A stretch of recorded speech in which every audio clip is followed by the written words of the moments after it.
On behalf of the Communist Party of Great Britain, Marxist-Leninist, I welcome you to this historic meeting in Southall. It's the most important meeting that we have had for a very, very long time. We have speakers who will tell you all about the October Revolution and what it has done for us and what we owe to it later on. But first of all, let me thank our honored guests who are on the platform.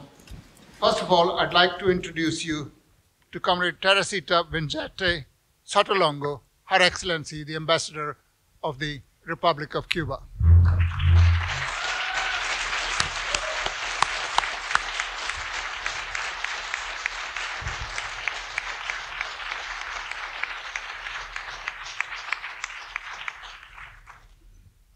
Next to her is Comrade Marcos Garcia, First Secretary of the Bolivarian Embassy of Venezuela. Comrade Marcos Garcia.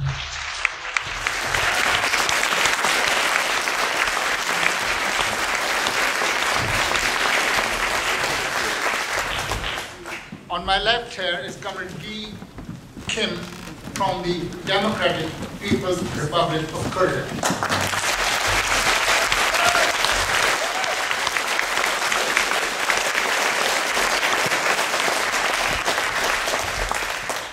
These guests are here because we actually are associated and admirers of and followers of the Great October Socialist Revolution.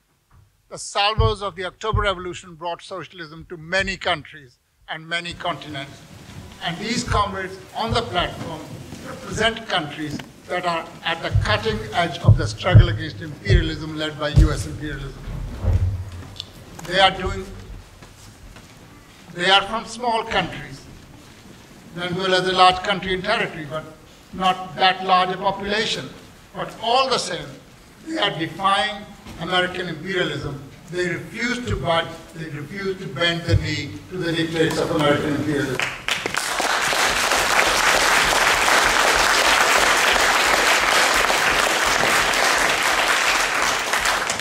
It's a real honor for us to have them with us this afternoon for this important meeting. I won't take your time at the moment. Later on, if there's a chance, I'll say something. But for the moment, I wouldn't stand between our speakers and yourselves. So we'll start the proceedings now.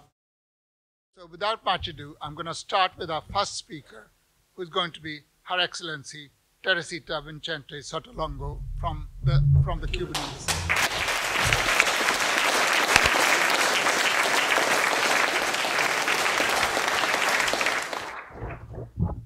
Thank you very much.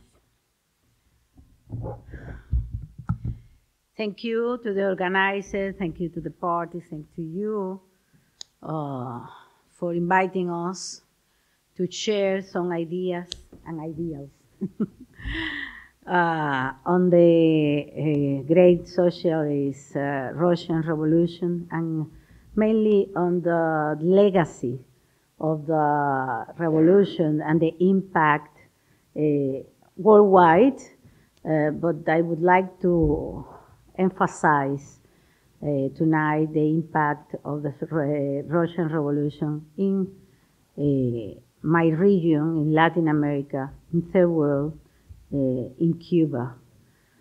I think we have many things to celebrate, and as we all know, there were 10 days that shaped the world forever. We were able to learn how a revolution could be possible and maintained. In history, all the revolutions before the Great Russian Revolution were not able to defend themselves and to be maintained in time and to achieve the goals for the goals that they fought to. I think this is a great difference with the Russian Revolution. So we knew that the revolution was possible, and we were able to keep that revolution and going further.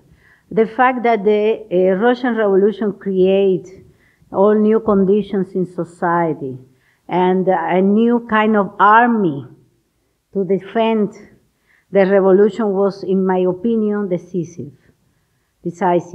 I'm sorry, my English sometimes fails. For the revolutionaries in the world. There were some revolutions in Latin America just before the Russian Revolution. The Mexican people in 1911 made a very, very, very well-known revolution. They accomplished a lot in their society, but the revolution was destroyed. So we are talking about a revolution that was able to keep the legacy, to keep going, and to achieve the goals we all know they achieve. In my country, in Cuba, it has a direct impact. In 1925, the first Communist Party of Cuba was created, and was created with a very beautiful alliance between the trade unionists and very well-trained leaders of the trade unions, but they were able also to be associated with the students. So it had a very, very important impact also in the Cuban society, in the universities, in all the schools. That was an alliance that proved to be very effective in the creation of social awareness and political awareness in Cuba. There were, at that time, coincidentally with the founding of the Cuban Communist Party, there were parties founded in all along Latin America. There were very, very well-known Latin American communist and theorists in Latin America, and they kept the contact with the Soviet Union very alive. In Cuba, the Communist Party has sent to Soviet Union young people during decades to study, so they were able to prepare the young people to fight. That was definitely a very important fact when the Cuban Revolution triumphed in 1959. Very well prepared young people, they participated in the festivals of youth and students, and they had international contacts from Cuba. So Cuba was not, the Cuban Communist Party was not at all isolated. I think it is important also to tell you that Fidel Castro, while he was in jail because they attacked to Moncada barracks, Fidel was studying in deep the Marx, Lenin, and other Marxist thinkers and authors. And because Fidel was a kind of chronicle of our relation with the Soviet Union, and as a way to pay homage to him, because we are about to commemorate 1 year of his decease, no? I want to quote him when he visited for the first time in 1963 Soviet Union. He was at the Red Square, and as early as that date, he recognized in that very first speech at the Red Square, and I quote, "We know the achievement of the Soviet Union.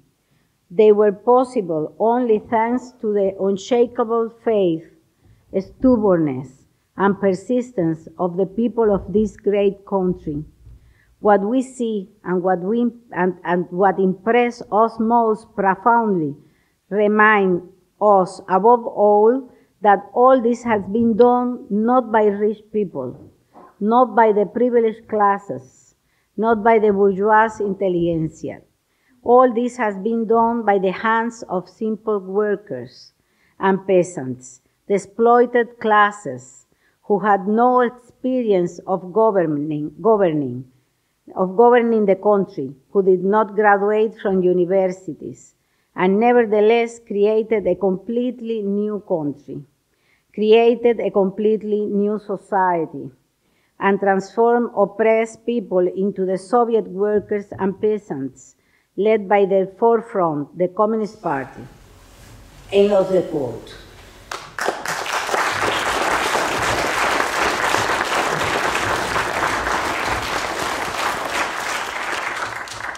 This was very important in the case of Latin America. Remember that the Monroe Doctrine in Latin America, from the part of the newborn U.S. imperialism, stated that there is a manifest destiny. So we were all, our destiny was to drop in their hands that we were the backyard of the U.S. and we should be part of the United States. This imperialist, colonialist way of thinking that they were, since very early 19th century, promoting. I know that the Cuban Revolution, since the very beginning, understood that only socialism was capable to guarantee our sovereignty and independence. And more than that, it was the only way to bring to Cuba social justice. The support of the Soviet Union to Cuba was strategic, was fundamental, and was fundamental at those early years to transform the society and to build socialism. It was a very hostile environment around Cuba in the 60s in Latin America. The United States was leading the politics in the region, and we were isolated. Only Mexico and Canada were the countries that did not sever the diplomatic relation with Cuba. So the support of the Soviet Union was definitely the most important external support we counted with. And that was only very important if we try to understand the internationalism of Cuba. Without the support of the Soviet Union in those difficult years, it could be very difficult to help and to support other international revolutionary causes and movements all around the world.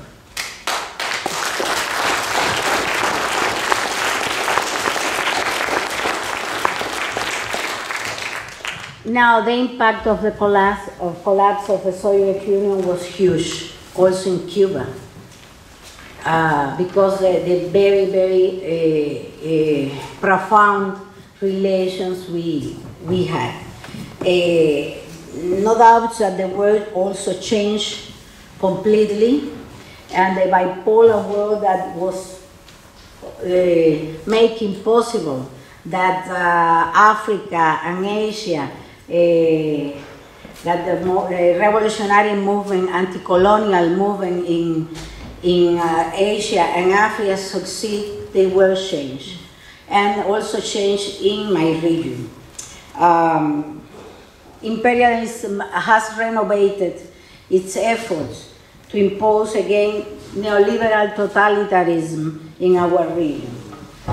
And there is a wave of coup d'etat, violent, soft coup d'etats, as they used to call them now, in Honduras, in Paraguay, in Brazil, and more recently, the brutal aggressions against our sisters and brothers of the Venezuela, revolutionary Venezuela, and its socialist government. More recently, U.S. Congress has enacted the NICA Act and this is addressed to isolate Nicaragua also. And more recently, the hostile policy of the Trump administration against my country. And I want to tell you that the administration is coming with a very, very hostile policy. Very recently, the administration has enacted in June, so close in June, new measures against Cuba with the aim to enforce the blockade even more.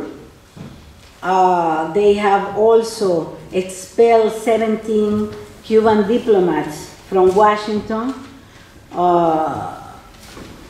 with a pretext of supposed sonic attacks to the people in Havana. And this is a very serious matter, no? People are guessing all around the world, what is that? No, it is not possible in Cuba to do that. Cuba will never do that.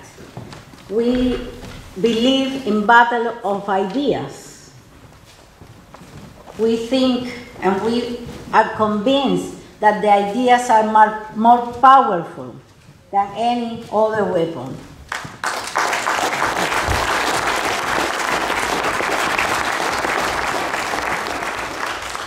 So we will never attack foreign diplomats fulfilling their, accomplishing their work in Cuba. We are very attached to international conventions. And this is a mere pretext, as they were used to use in Latin America. Remember that the explosion of a main ship in the harbor of Havana was a pretext to intervene in Cuba.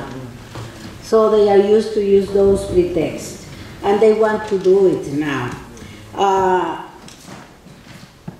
We know that we have prestige, and peoples of the world, they know that Cuba will not do that, but they are aiming this policy to try to isolate Cuba once more. Blockade has been the more important obstacles to the development of the Cuban society, the Cuban economy. It has been affected every day's life of the Cuban people. It's morally condemnable, it's illegal, it's unfair. But they clearly stated 3 days ago, where in the United Nations they were discussing the project of resolution on blockade. The U.S. ambassador clearly stated that they don't care about the international opinion of the moral about the moral position against the blockade. And they mock about the United Nations as they used to behave. I think you are very aware, because you know Cuba, that the reason, because Cuban people has resisted, and no matter this very hostile policy, is that our people is politically educated, and educating them, we are educating them in Marxist-Leninist ideology, and the way to do is also deepening their political awareness, pointing out above all their obligations and their revolutionary duties and their internationalist duties. Nowadays, it is our responsibility to face new challenges in the world, like preserve our environment with a revolutionary scientific approach. Even the survival of the mankind is at risk. we should also step up our efforts to oppose the imperialist irrational arms race and to curb nuclear proliferation.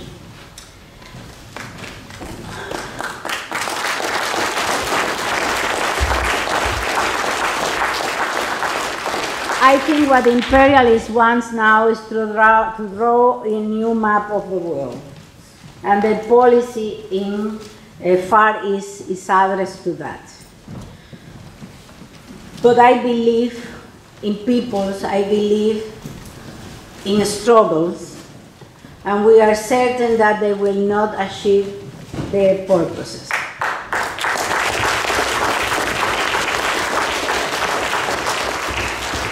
Because since from the Russian Revolution we are different. So, long live to the Russian Revolution.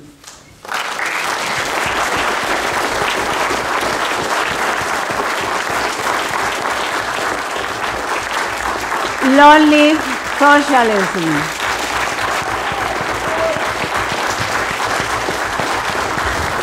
Long live internationalism.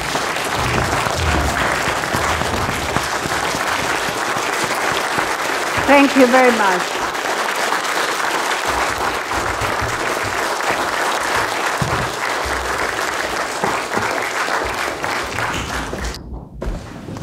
Thank you, Your Excellency, for that informed and spirited contribution to our meeting. Thank you very much. I'd just like you to know, I think you know it already, our party fully supports your stance and your struggle against all imperialism, particularly this monster called US imperialism, the leader of the so-called free world.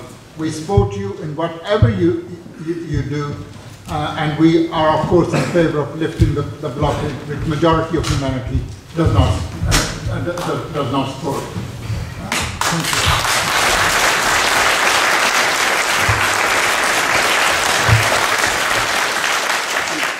you. You know.